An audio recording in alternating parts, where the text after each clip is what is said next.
जय श्री राम दोस्तों। और आप सभी का स्वागत है आपके अपने YouTube चैनल संदीप भक्ति ज्ञान गंगा में। दोस्तों, आप सभी को हनुमान जयंती, हनुमान जन्मोत्सव की हार्दिक शुभकामनाएं।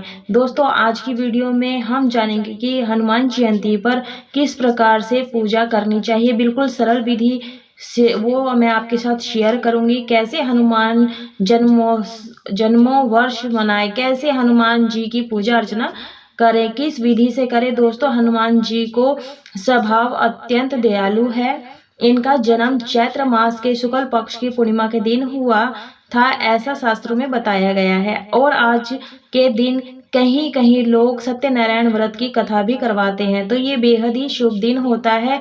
अगर आप हनुमान जयंती हनुमान जी के सच्चे मन से भाव से इनकी पूजा करते हैं तो ये घर के सभी कष्टों को दूर कर देते हैं, तभी इन्हें संकट मोचन भी कहते हैं।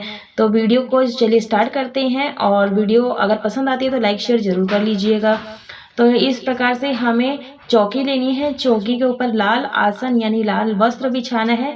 आप चाहे तो यहाँ पर पीला वस्त्र भी बिछा सकते हैं, क्योंकि पूजा में, हनुमान जी की पूजा में लाल रंग का बहुत ही प्रयोग अधिक से अधिक किया जाता है। तो हो सके तो आप लाल रंग का प्रयोग जरूर से करें। और यहाँ पर मैं फूलों का आसन देते हुए हनुमान जी की फोटो को विराजमान कर रही हूँ। अगर आपके पास प्रतिमा है तो वो भी आप यहाँ पर स्थापित कर सकते हैं। और गणेश जी को भी स्थापना इस पूजन में करेंगे, क्योंकि गणेश जी, अगर आप मूर्ति नहीं रखना चाहते तो सुपारी या हल्दी की गांठ को भी गणेश जी का भाव कर करके पूजन कर सकते हैं इस पूजन को। तो इस तरह से हम सबसे पहले शुद्धिकरण कर लेंगे, पवित्रीकरण कर लेंगे फूलों की मदद से। आप चाहें तो कुश की मदद से या फिर आम के पत्ते से भी कर सकते हैं। तो मैंने यहाँ पीला चंदन लिया है। इस पर सबसे पहले गणेश जी का पूजन कर लेंगे।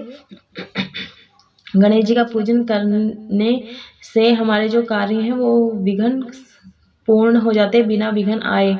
तो इस प्रकार से मैं यहाँ पे पीले फूल और दुर्वा अर्पित कर रही हूँ। अगर आपके पास लाल फूल हो तो आप जरूर से अर्पित करें, गुलाब का या फिर गुड़हल का, ये बहुत ही प्रिय होता है। बस रूपी हम यहाँ पर कलावा अर्पित कर देंगे। और इस वीडियो में आपके साथ ये भी शेयर करूंगी कि किस प्रकार से पूजा करें। और वस्त्र यहाँ पर जनेऊ अर्पित कर देंगे। जनेऊ का जोड़ा आप जरूर से अर्पित करें। और क्या इन्हें चढ़ाना चाहिए और इससे प्रसन्न कैसे करना चाहिए, तो इस प्रकार से हम सबसे पहले हनुमान जी को सिंदूर का तिलक करेंगे। तो सबसे पहले हम श्री राम जी को तिलक कर देंगे, क्योंकि फोटो में श्री राम जी हैं।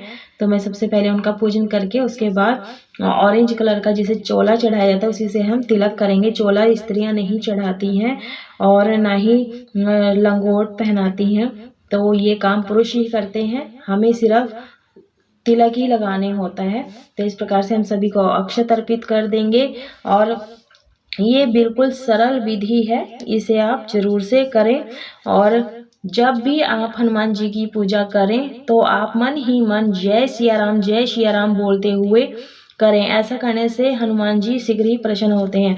हाथ में अक्षत ले लेंगे और साथ में पुष्प ले लेंगे। सभी देवी देवताओं का आवाहन करेंगे कि आइए हमारे पूजा में और स्वीकार कीजिए हमारी पूजा को और अपना आशीर्वाद हमें दीजिए। और इस प्रकार से हम छोड़ देंगे हनुमान जी के चरणों में फूल और अक्षत। और इस प्रकार से जनेऊ ले लेंगे। जनेऊ हम हनुमान जी को पहना देंगे। इस तरह से आप जरूर से पहनाएं। और जब भी आप इस पूजन को करें तो शुचिता का विशेष ध्यान रखें, ब्रह्मचर्य का पालन करें। अगर आप आज के दिन व्रत रखते हैं तो बहुत ही अच्छी बात है, नहीं तो बिना व्रत के भी इस पूजन को कर सकते हैं। तो वस्त्र रूपी हम कलावा यहाँ पर अर्पित कर देंगे। इनकी पूजा करने में हमें बहुत ही शुद्धता का विशेष ध्यान रखना पड़ता है। पुराने शास्त्रों के अनुसार महिलाओं को हनुमान जी को छूना वर्जित बताया गया है। तो इस प्रकार से हम यहाँ पर दीपक प्रज्वलित कर लेंगे। लेकिन हाँ, क्या महिलाएं, जो औरत होती है, हम हनुमान जी का व्रत और उनकी पूजा भी करती हैं। तो इस प्रकार को से स्त्री को और पुरुष दोनों को भी हनुमान जी की पूजा कर सकते हैं। स्त्रियां चोला नहीं चढ़ा सकती हैं, सिर्फ तिलक लगा सकती हैं सिंदूर में चमेली का तेल मिलाने के बाद। इस प्रकार से हम रामचरितमानस पर भी राम परिवार को सभी को तिलक कर देंगे। अगर आपके पास राम दरबार है तो आप पूजा में जरूर से रखें, स्थापित करें, उनकी पूजा करें। नहीं तो आप पुस्तक में भी है उनकी राम दरबार की पूजा इस तरह से कर सकते हैं। और रामचरितमानस आज के दिन आप अपने घर में जरूर से रखें, पूजा पाठ करें। अगर आप रोज पूरा नहीं करना चाह रहे हैं पाठ को, तो आप 1-2 दिन 1-1 2-2 पेज रोज पढ़ें, तब भी आपकी रामचरितमानस कंप्लीट हो जाएगी। और इस प्रकार से सभी में हम तिलक लगा देंगे, गुरु जी को लगा देंगे, सभी को हनुमान चालीसा पे हनुमान जी हैं तो उन पे भी हम तिलक कर देंगे और सभी पर हम पुष्प और अक्षत अर्पित कर देंगे। हनुमान महोत्सव पर, जन्म महोत्सव पर आप व्रत करके भी हनुमान जी को मना सकते हैं और बिना व्रत करके भी इस पूजन को कर सकते हैं।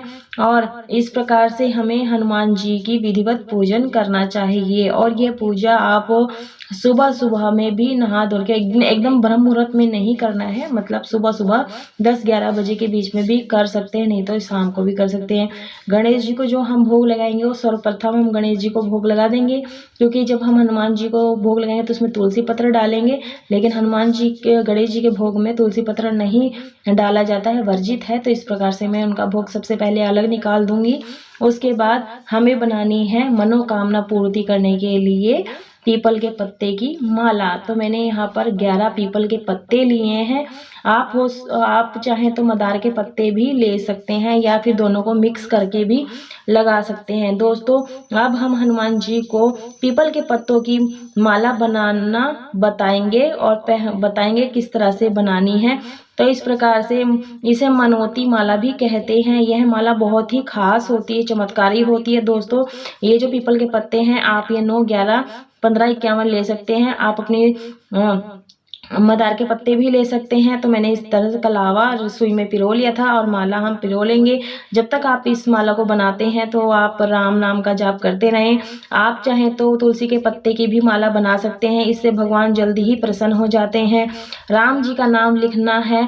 जब आप इस पत्ते पर राम लिखते हैं तो आप मन ही मन में सभी इच्छाएं बोलते रहें, इससे आपकी सभी मनोकामनाएं पूरी हो जाएंगी। आपका मनोकामना पूरा हो जाएगा, मन ही मन बोलते रहें और लिखे। जब नाम लिखें तब जय सिया राम, जय सिया राम का जाप करते रहेंगे। दोस्तों, सारे पत्ते पर जाप करते हुए नाम लिख लें। जब सारे माले पत्ते तैयार हो जाए, माला बनकर तैयार हो जाए, और उसके बाद हम इस माला को हनुमान जी को पहना देंगे और बोलेंगे कि आप हमारे संकट हरने वाले हो। तो इस प्रकार से मैं सबसे पहले कलावा से बांध दूंगी।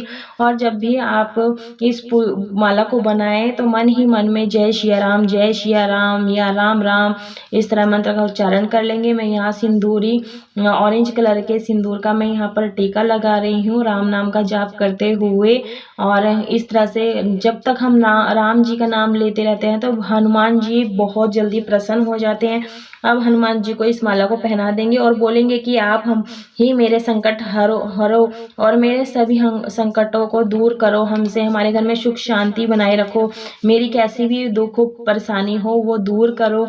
और इस प्रकार से हम यहाँ पर धूप चढ़ा देंगे, धूप दिखा देंगे। और इस प्रकार से जय सिया राम, जय सिया राम, ओम हनुमंते नमो नमः इस तरह से जाप करते हुए हनुमान जी को धूप दिखा देंगे और सभी को धूप दीप दिखा देंगे। भोग में आप कोई भी ऋतु फल ले सकते हैं, आप केला ले सकते हैं उनका प्रिय पसंद। भोग में आप अंगूर भी ले सकते हैं, आप चाहे तो यहाँ आम भी रख सकते हैं, केला भी रख सकते हैं। ऋतु फल में आप अपनी इच्छा के हिसाब से देख लें। और हम यहाँ पर बेसन के मैं लड्डू का भोग लगा रही हूँ, आप चाहें तो मोतीचूर के लड्डू भी भोग लगा सकते हैं, गुड़ चना का भी भोग लगा सकते हैं। पुष्प अर्पित कर रही हूँ, इस प्रकार से आप लाल फूल भी अर्पित कर दे। और मैं अग्नि देवता को भी पुष्प अर्पित कर रही हूँ।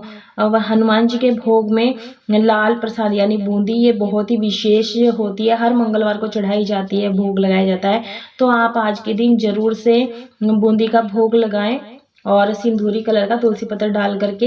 अगर आप तुलसी पत्र नहीं डालते तो भोग स्वीकार नहीं करते हैं। तो गणेश जी का जो जल है मैं इनका भोग अलग से लगा दूंगी। और हनुमान जी का जो जल का है उसमें हम तुलसी पत्र डाल करके भोग लगा देंगे। और वैसे भी आप उसके बाद अपने हाथ में फूल अक्षत लेने के बाद सुंदरकांड का पाठ कर सकते हैं।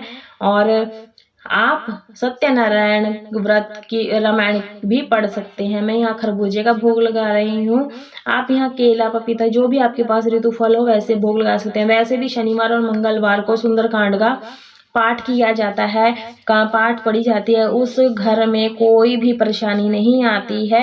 हाथ में अक्षत और पुष्प लेने के बाद हम यहाँ पर हनुमान चालीसा पढ़ेंगे। आप रामायण भी पढ़ सकते हैं।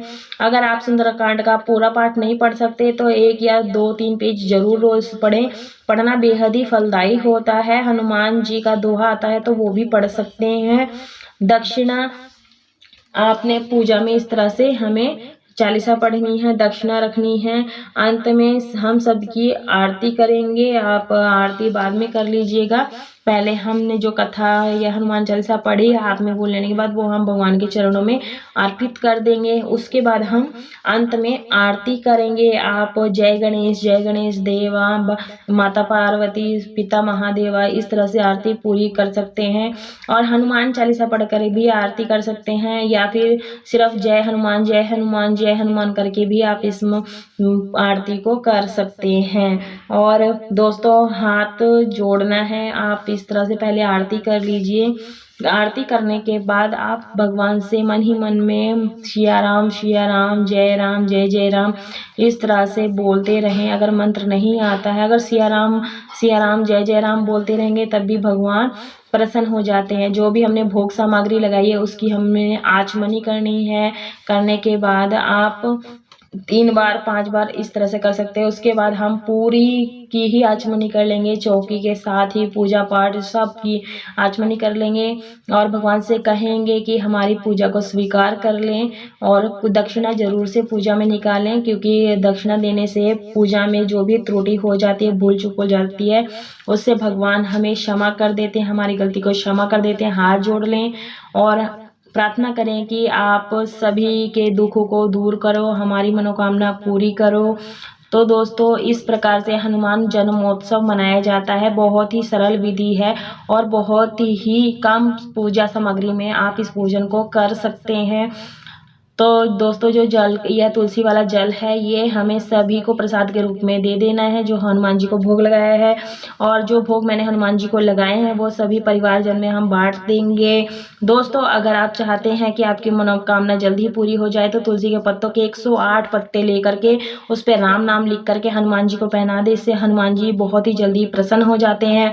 इससे आपकी सारी मनोकामना पूरी हो जाएगी। दोस्तों ये बिल्कुल ही सरल विधि है। अगर आपको पसंद आई हो तो वीडियो को लाइक शेयर जरूर कीजिए। इस प्रकार से हनुमान जयंती पर पूजा कर सकते हैं। और कमेंट बॉक्स में जय बजरंगबली जय हनुमान जी लिखें। हनुमान जी की कृपा सदैव आप सभी पर बनी रहे। जय हनुमान जी, जय बजरंगबली की।